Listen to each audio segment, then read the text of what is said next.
Hi hello வணக்கம். தோசை பீஸா உங்களை அன்புடன் வரவேற்கிறது. நான் காஞ்சனா ஜெயக்குமார். அருமையான சமையலறை குறிப்புகள் பகுதிக்கு உங்களை வரவேற்கின்றோம். இதில் நம்ம ஆர்டிஜி அவன்களை உபயோகப்படுத்தும் முறை மற்றும் சின்ன சின்ன குறிப்புகள் எப்படி பண்ணுறதுன்னு பார்க்கலாம் வாங்க.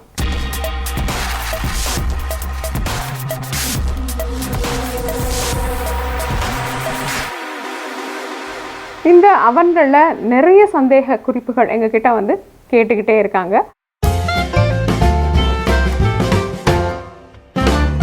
பாத்திர வகைகள்னு எடுத்துக்கிட்டிங்கன்னா தவிர்க்க வேண்டிய பாத்திரங்கள் என்னென்னா மரத்திலான பாத்திரங்கள் மற்றும் பிளாஸ்டிக் வந்து முக்கியமாக அதுக்குள்ளார வச்சிங்கன்னா என்ன ஆகும்னா உருகிடும். மரம் வந்து நான் உங்களுக்கு முன்னாடியே நம்ம சொன்ன மாதிரி எப்படின்னா இது வந்து ஒரு மின் சக்தி. அது வந்து என்ன ஆகுது, வெப்ப ஆற்றலாக மாறும் பொழுது அதிகமான வெப்பம் ஏற்படும் பொழுது மரம் எரிந்து விடும் வாய்ப்பு அதிகமாக இருக்கும். அதனால் மரம் அப்புறம் தாழ் போன்றவைகளை நம்ம தவிர்க்கணும் அதுக்குள்ளே வைக்கிறத. அதை தவிர வந்து நீங்கள் வந்து நம்மளுக்கு பளபளன்னு இருக்கிறதெல்லாம் உள்ளே வச்சிங்கன்னா என்ன ஆகும்னா அது மாறுறதுக்கான வாய்ப்புகள் இருக்குது. ஏன்னா அதிகமான சூடு, ஏன்னா ரொம்ப நேரம் இருக்கும் அந்த பாத்திரம் உள்ள, அதனால அது இருக்கும். இப்போ நம்ம அதுக்குள்ளே என்னென்ன வைக்கலாம் அப்படின்னு பார்க்கலாம். இது வந்து காஸ்ட் அயர்ன் அப்படின்னு சொல்லக்கூடிய இரும்பினால் செய்யப்பட்ட பாத்திரம். இரும்பையே உருக்கி இது மாதிரி ஒரு அச்சு வடிவத்தில் ஊற்றி அதற்கு மேலே ஒரு பூச்சு பூசியிருக்காங்க. இந்த பூச்சு வந்து எனாமல் கோட்டிங் அப்படின்னு சொல்லக்கூடிய ஒரு பூச்சு.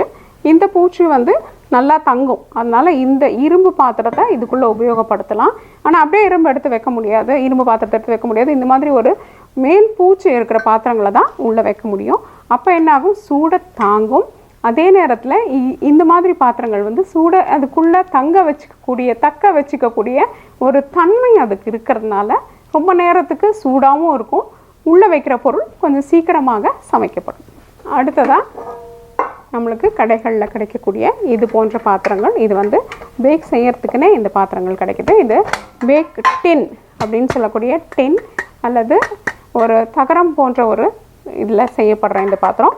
இதற்கு வந்து நான்ஸ்டிக் கோட்டிங் அல்லது எனாமல் கோட்டிங் கொடுத்துருப்பாங்க. அப்படிப்பட்ட பாத்திரங்களை நீங்கள் வாங்கி உபயோகப்படுத்தலாம். இது ரொம்பவே கையாள்வதற்கும் எளிது, அதே நேரத்தில் ரொம்ப கனம் அதிகமாக இல்லாத ஒரு பாத்திரமாக இது இருக்கும். இது நம்ம எல்லாருக்கும் தெரிஞ்ச அலுமினியம் பாத்திரங்கள். இந்த அலுமினியத்துலேயும் பேக் பண்ணுறதுக்கு நம்மளுக்கு சுலபமாக வரும். ஏன்னா இதில் கனம் குறைவாக இருக்கிறதுனால இதை உபயோகப்படுத்தலாம். அடுத்ததாக கண்ணாடி பாத்திரங்கள் பார்க்கலாம். இப்போ இந்த கண்ணாடி பாத்திரங்கள் எடுத்துக்கிட்டிங்கன்னா இது வந்து பதப்படுத்தப்பட்ட கண்ணாடிகளை மட்டுமே நம்ம இதுக்குள்ளார வைக்க முடியும். நம்ம பொதுவாக சிறிது நேரமே வைக்கக்கூடிய பாத்திரங்கள் எல்லாம் இந்த கண்ணாடி வந்து தாங்காது. இதில் வந்து சின்ன கீறல்கள் விட்டுடும். அதனால் இது போன்ற பைரெக்ஸ், போரோசில் அப்படி போன்ற பெரிய பெரிய நிறுவனங்கள் தயாரிக்கக்கூடிய இந்த மாதிரி கண்ணாடி பாத்திரங்கள் கிடைக்குது. இந்த பாத்திரங்கள் வந்து பொதுவாக 1 மணிலேருந்து 3 மணி நேரம் வரைக்கும் சில சமையல் எடுக்கும் நம்மளுக்கு.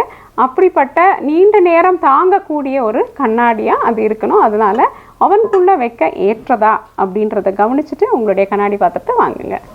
அடுத்ததாக பீங்கான் பாத்திரங்கள் எடுத்துக்கிட்டிங்கன்னா நம்ம தினமும் தேநீர் அருந்துவதற்காக உபயோகப்படுத்தக்கூடிய அந்த பீங்கான் கப்புகளை தவிர்க்க வேண்டும். ஏன்னா அது வந்து ரொம்ப நேரம் சூட தாங்காது, நீண்ட நேரம் உள்ளே இருக்கிறதுக்கு அது ஏற்றவை அல்ல. அதே மாதிரி டெம்பர்டுன்னு சொல்லக்கூடிய அல்லது பதப்படுத்தப்பட்ட இது போன்ற பீங்கான் பாத்திரங்கள் அவனில் வைக்கிறதுக்குனே கிடைக்கும். அந்த பாத்திரங்களையும் வாங்கி வைக்கலாம். அது வந்து செய்யும் உணவுக்கும் நல்லது, பாத்திரமும் ஒன்றும் ஆகாது.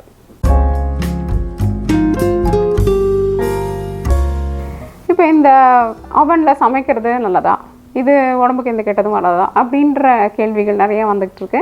அதாவது அப்படி கெட்டதா நல்லதா அப்படின்னு ரொம்ப ஆராய்ச்சிக்குள்ளார போகாமல் மேலோட்டமாக பார்த்தீங்கன்னா இதில் பெரிய தீமை விளைவிக்கக்கூடிய எந்த விஷயங்களும் இதில் இல்லை.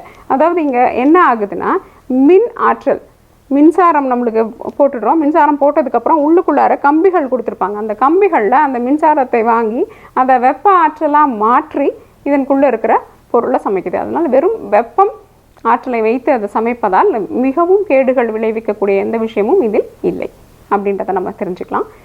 ஆனால் இன்னொரு விஷயம் இதில் என்ன பார்க்கணுன்னா, பொதுவாக சமைக்கும் பொழுது இது கொஞ்சம் நேரம் அதிகப்படியாக எடுத்துக்கும். அதாவது நம்ம அடுப்பில் வச்சிங்கன்னா கூட நல்லா அப்படி மேலே வச்சுட்டு வறுத்து எடுத்துடலாம். அப்படி இதில் வறுத்து எடுக்க முடியாது. இது நல்ல சூடில் வச்சிங்கனாலுமே குறைந்தது 15 நிமிடங்கள் அல்லது 3 மணி நேரம் வரைக்கும் ஒவ்வொரு பொருளையும் இதில் சமைச்சு எடுக்க முடியும். இப்போ மைக்ரோவேவா இந்த அவனா அப்படின்னு எடுத்துக்கிட்டிங்கன்னா மைக்ரோவேவ், இது ஓடிஜி அவன். ஓடிஜி அவன் அப்படின்னா ஓவன், டோஸ்டர், கிரில்லர் அப்படின்னு சொல்லக்கூடிய 3 விஷயத்துக்கும் இது உபயோகப்படுது. ஓவன் அப்படின்றது வந்து பேக்கிங்க்கு உபயோகப்படுத்த வேண்டிய ஒரு பொருள், அதனால் ஓவன்.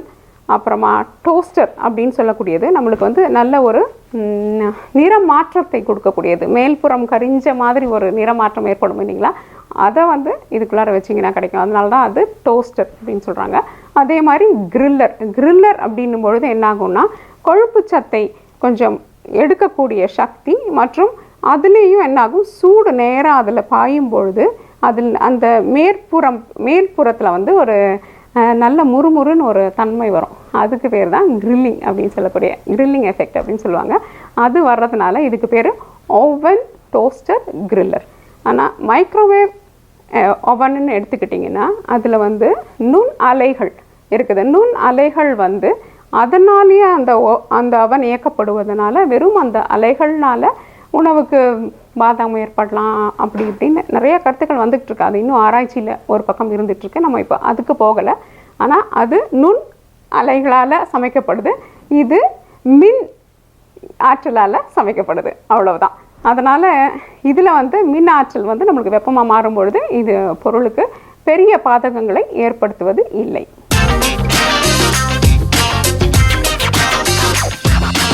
அடுத்தது இல்லை சமைக்கக்கூடிய பொருட்கள் அப்படின்னு எடுத்துக்கிட்டிங்கன்னு வச்சுக்கோங்களேன். நம்ம அவனில் வச்சு நல்லா பொங்கி மேலே வரக்கூடிய ரொம்ப அருமையான சமையல்னு எடுத்துக்கிட்டிங்கன்னா கேக் பண்ணுறதுக்கு ரொம்பவே உறுதுணையாக இருக்கக்கூடியது இந்த அவன் தான். இந்த அவன் வந்து கேக்கினுடைய ஈரத்தன்மை மாறாமல், உலர்ந்த தன்மை வராமல் நல்ல கேக்கை மெத்துன்னு வச்சுக்கக்கூடிய மாதிரி இது சமைச்சு கொடுக்கும். அதனால் இதை கேக் பண்ணலாம், அப்புறம் பிஸ்கட் பண்ணலாம், பஃப் பண்ணலாம், எந்த விதமான பேஸ்ட்ரின்னு சொல்லக்கூடிய டார்ட், அப்படி நிறையா விஷயங்கள். அதாவது இது எல்லாமே மேற்கத்திய உணவுகள் தான் முக்கியமாக இதில் சமைக்க முடியும். அந்த மாதிரி உணவுகள் செய்யறதுக்கு இது ரொம்பவே ஏற்ற ஒரு விஷயமா இருக்கும். பாஸ்தா மற்றும் பீட்சா போன்றவற்றையெல்லாம் வந்து இந்த அவனில் செய்து எடுக்கலாம். இந்த அவனில் நம்ம கவனிக்க வேண்டிய இன்னொரு முக்கியமான விஷயம் என்னென்னா இதனுடைய வெப்பநிலை மற்றும் நேரம் வெப்பநிலை ரெண்டுமே ரொம்ப முக்கியம். நீங்கள் எந்த சமையலை செய்யணும்னு விரும்பினீங்கனாலும் அந்த சமையலில் ஒரு குறிப்பு கொடுத்துருப்பாங்க, நேரம் கொடுத்துருப்பாங்க மற்றும் அதனுடைய வெப்பநிலை கொடுத்துருப்பாங்க. அப்போது நீங்கள் அதுக்கு ஏற்ற மாதிரி இதை வச்சுக்கணும். அப்போ தான் உங்களுக்கு இந்த அவனில் செய்யக்கூடிய எந்த உணவுப் பொருளும் சரியானபடி இருக்கும். ரொம்ப நேரம் வச்சுட்டிங்கன்னா கரிஞ்சு போன மாதிரி ஆகிடும், இல்லை கெட்டி ஆகிடும், அதனுடைய ஈரத்தன்மை போயிட்டு உலர்ந்தத மாதிரி ஆகிடும். அதனால் இந்த மாதிரி சின்ன விஷயங்களை தவிர்க்கிறதுக்கு நீங்கள் முக்கியமாக அதனுடைய வெப்பநிலையை பார்த்துக்கணும். அடுத்தது நேரத்தையும் பார்த்துக்கணும். நேரம் பார்க்கும்பொழுது என்ன ஆகும்னா 20 நிமிஷம் அப்படின்னு சொல்லியிருக்கிறது வந்து 25 நிமிஷம் வரைக்கும் போகலாம், அல்லது 15 நிமிஷத்துலேயும் ஆயிடலாம். ஏன்னா ஊருக்கு ஊர் மற்றும் செய்முறைக்கு செய்முறை சிறு வேறுபாடுகள் இருக்கிறதுக்கான வாய்ப்புகள் ரொம்ப அதிகம். அதனால் 5லேருந்து 10 நிமிஷம் அப்படின்றது வந்து நம்ம கொஞ்சம் நம்ம செய்ய நம்மளுக்கு பழக்கத்தில் இதெல்லாம் நல்லா தெரிஞ்சிட்டோம். அதனால் ரொம்ப நல்லாவே இதில் அருமையாக இந்த போன்ற விஷயங்களை நம்ம சமைக்கலாம். இந்த அவனை பொறுத்த வரைக்கும் 3 முக்கியமான இயக்கங்கள் இதில் இருக்குது. ஒன்று நேரம், இதை வைத்து நம்ம நேரத்தை வச்சுக்கலாம். அடுத்தது வெப்பநிலை, அடுத்தது இதுக்கு பேர் தான் இயக்கும் முறை, மோட் அப்படின்னு சொல்லக்கூடிய இயக்கம். இதுதான் விசிறி. இது வந்து இதுக்குள்ளே இருக்கிற வெப்பமான காற்றை முழுவதுமாக இதுக்குள்ளார பரவ விடுவதனால என்ன ஆகும்னா சரி சமமாக இதில் இருக்கிற உணவு வந்து சமைக்கப்படும். ஆனால் இந்த விசிறி இருக்கவும் செய்யலாம், இல்லாமையும் அவன்கள் வரலாம். அதனால் நம்ம இருக்கிற அவனை பொறுத்து நம்ம இந்த இயக்கம் இருக்கான்னு பார்த்துக்கலாம். என்ன நண்பர்களே, இந்த சமையலறை குறிப்பு பகுதியில் உங்களுடைய ஓடிஜி அவன்கள் பற்றிய சிறு குறிப்புகள் மற்றும் சின்ன சந்தேகங்கள் தெளிவாக இருக்கும்னு நினைக்கிறேன். இதில் மேலும் உங்களுக்கு சந்தேகம் இருந்தால் எங்ககிட்ட தாராளமாக கேளுங்க. தோசை டு பீட்சா என்றென்றும் உங்கள் சமையலறை தோல். இந்த வீடியோ உங்களுக்கு பிடிச்சிருந்தா லைக் ப்ரெஸ் பண்ணுங்கள். தோசை டு பீட்சாக்கு மறக்காமல் சப்ஸ்கிரைப் பண்ணுங்கள். நன்றி, வணக்கம்.